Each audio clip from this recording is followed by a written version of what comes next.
अस्सलाम वालेकुम स्टूडेंट्स। आज का special topic life cycle of bacteriophage, जो कि आपने रिक्वेस्ट की थी कि इसके ऊपर एक स्पेशल लेक्चर जो है वो दिया जाए।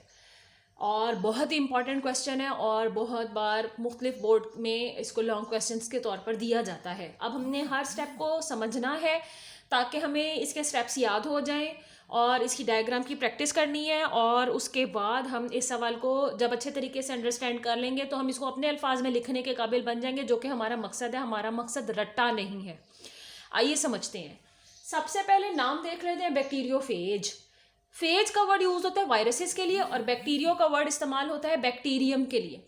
तो बैक्टीरियोफेज एक ऐसा वायरस है जो कि बैक्टीरिया को भी नहीं छोड़ता और उसके ऊपर भी अटैक कर लेता है। अटैक करने के इनिशियल स्टेप्स जो हैं, यहाँ 5 वायरसेस बनाकर आपको दिखाए गए हैं। ये जो ब्लैक कलर में आप लाइनिंग देख रहे हैं, this is the cell wall of a bacterium.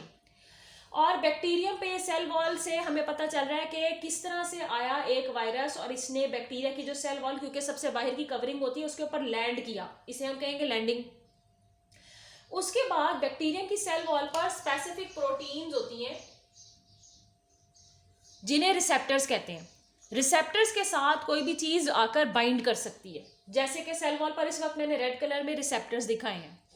अब यहाँ पर वायरस क्या करेगा, अपना जो सेंट्रल डिस्क है उसके साथ, इन रिसेप्टर्स के साथ केमिकल एसोसिएशन बना लेगा। वो केमिकल एसोसिएशन जो होती है वो थोड़ी देर के लिए होती है, जिसके लिए इसको मदद मिलती है कि ये बैक्टीरियम के अंदर इन्वेड कर सके, उसके अंदर हमला कर सके। तो जहां इसने बैक्टीरियम की सेल वॉल पर जो रिसेप्टर्स हैं उनके साथ जब अपने आप को अटैच कर लिया, तो हम इस प्रोसेस को कहेंगे अटैचमेंट।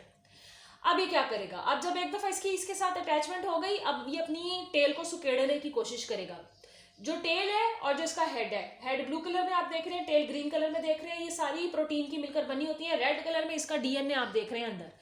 ये टेल अपनी कॉन्ट्रैक्ट करना शुरू कर रहा है और यहाँ पर एक एंजाइम रिलीज करता है और उस एंजाइम का नाम होता है लाइसोजाइम। लाइसो तोड़ने वाला, फाड़ने वाला, ब्रेक करने वाला, जाइम एंजाइम के लिए इस्तेमाल हो रहा है। तो टेल जो है इसकी वो कॉन्ट्रैक्ट करती है, टेल कॉन्ट्रैक्शन लिखा हुआ है, और उसके बाद ये क्या करता है कि तेजी इस एंजाइम को यहाँ पे रिलीज करता है। जब एंजाइम यहाँ पर रिलीज हो जाता है तो यहाँ सेल वॉल के अंदर सुराख पैदा हो जाता है ताकि इसके अंदर से ये अपने डीएनए को भेज सके। अब मजीद टेल को कॉन्ट्रैक्ट करेगा और अपने डीएनए को इंजेक्शन की तरह, जैसे कि हम एक आम दवाई के लिए इंजेक्शन लगाते हैं, वैक्सीन लगाने के लिए इंजेक्शन लगाते हैं, वैसे उसी तरह ही ये बैक्टीरिया के सेल के अंदर जो है अपना डीएनए डाल देगा, जिसे हम कहते हैं डीएनए इंजेक्शन। तो ये इनिशियल स्टेप होते हैं जो कि वायरस जब बैक्टीरिया के ऊपर हमला करता है तो फिर ये ऐसे करता है। अब अंदर जाके होगा क्या, ये देखिए, यहां से हम बात स्टार्ट करते हैं। जब इसने अपना डीएनए अंदर इंजेक्ट कर दिया तो बैक्टीरियम का अपना डीएनए भी मौजूद है और इसका अपना डीएनए भी मौजूद है। इसके डीएनए ने बैक्टीरिया के सेल के अंदर मौजूद जितनी भी मशीनरी है उसको अपने काबू में कर लिया।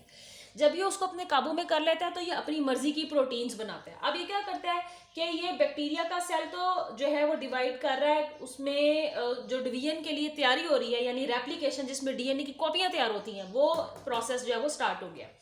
इसने बैक्टीरिया को डिवाइड होने के बजाय अपनी डिवीजन स्टार्ट कर दिया और जा बजा इसने अपना जो जेनेटिक मटेरियल है उसकी कॉपी तैयार करना शुरू कर दी है और प्रोटीन्स बनाना शुरू कर दिए हैं। और ये वो प्रोटीन्स है जो कि इसका हेड बनाती हैं और जो इसकी टेल बनाती हैं।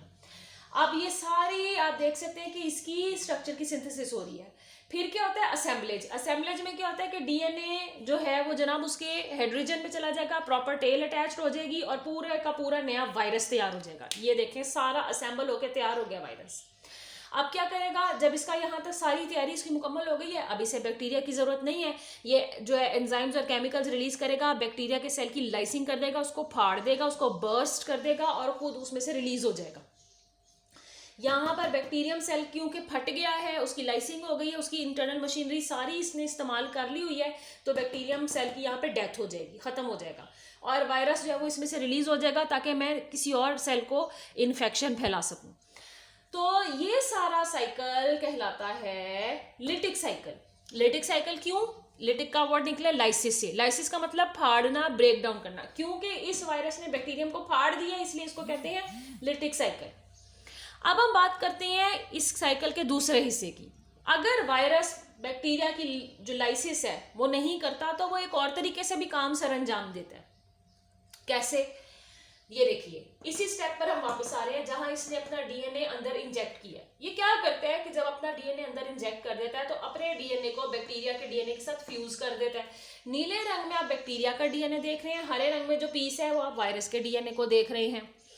अब होगा क्या कि ये बैक्टीरिया को इजाजत दे देगा, खुद तो ये बाकी का जो कोर प्रोटीन, इसकी जो हेड की प्रोटीन है, टेल की प्रोटीन है, वो बाहर ही रहती है। कुछ वायरसेस ऐसे होते हैं जब किसी सेल के अंदर जाते हैं तो पूरे के पूरे दाखिल हो जाते हैं, और कुछ वायरसेस ऐसे होते हैं जो बाहर ही रहते हैं, सिर्फ अपना डीएनए अंदर भेजते हैं। और डीएनए ही मेन वो चीज होती है जो कि सारी इंटरनल जो प्रोसेसेस हैं उनको कंट्रोल कर लेती है। तो ये बैक्टीरियम डीएनए जो है इसके साथ वायरस का डीएनए मिक्स हो गया, ये देख सकते हैं आप। अच्छा जी, अब इसने बैक्टीरियम को क्या किया, इसने बैक्टीरियम को ऑर्डर किया कि वो अपनी जो डिवीजन है वो करे। तो देखिए बैक्टीरिया ने अपने डीएनए के साथ एक कॉपी अपने डीएनए की बना ली है, यानी 1 के 2 हो गए क्योंकि डिवाइड जो करने लगा है। तो साथ ही वायरस के डीएनए की भी कॉपियां तैयार हो गई हैं। अब बैक्टीरिया के ये दोनों डीएनए अलग-अलग हो गए हैं। अब जब दोनों डीएनए अलग हो गए हैं तो बैक्टीरिया सेल जो है वो भी, इसका जो साइटोप्लाज्म है वो भी डिवाइड होने लगा है। ये देख सकते हैं आप, यहाँ पर नई सेल वॉल, सेल मेम्ब्रेन बन रही है। एक वक्त में 2 बैक्टीरियम बन गए। ये जो स्टेप है ये बाइनरी फिशन है। जब बैक्टीरियम का एक सेल डिवाइड करके 2 बैक्टीरियम बनाता है तो उस अमल को कहते हैं बाइनरी फिशन, यानी एक बैक्टीरियम ने 2 बैक्टीरियम बना दिए। मजे की बात ये है कि इसमें बैक्टीरियम का डीएनए तो है ही, साथ में वायरस का डीएनए भी है जो कॉपी होके गया। ये जो लाइफ साइकिल का हिस्सा है ये कहलाता है लाइसोजेनिक, क्योंकि इसने बैक्टीरिया की लाइसिंग नहीं की, लेकिन उसको कंट्रोल इस तरह से किया है कि अपने डीएनए को बैक्टीरिया के डीएनए के साथ मर्ज कर दिया है। अब होगा क्या, जब ये बैक्टीरियम यहाँ इस स्टेप पर तैयार हो जाएगा, ये इंडक्शन की तरफ जाएगा। अब ये मजीद दोबारा तैयार है, इसकी आगे से लिटिक साइकिल जो है दोबारा शुरू हो सकती है। तो वायरस चाहे तो लिटिक साइकिल को करे, वायरस चाहे तो लाइसोजेनिक साइकिल को करे, और लाइसोजेनिक साइकिल के नतीजे में जो बैक्टीरियम जिंदा रहते हैं उनकी लिटिक साइकिल भी स्टार्ट हो जाती है।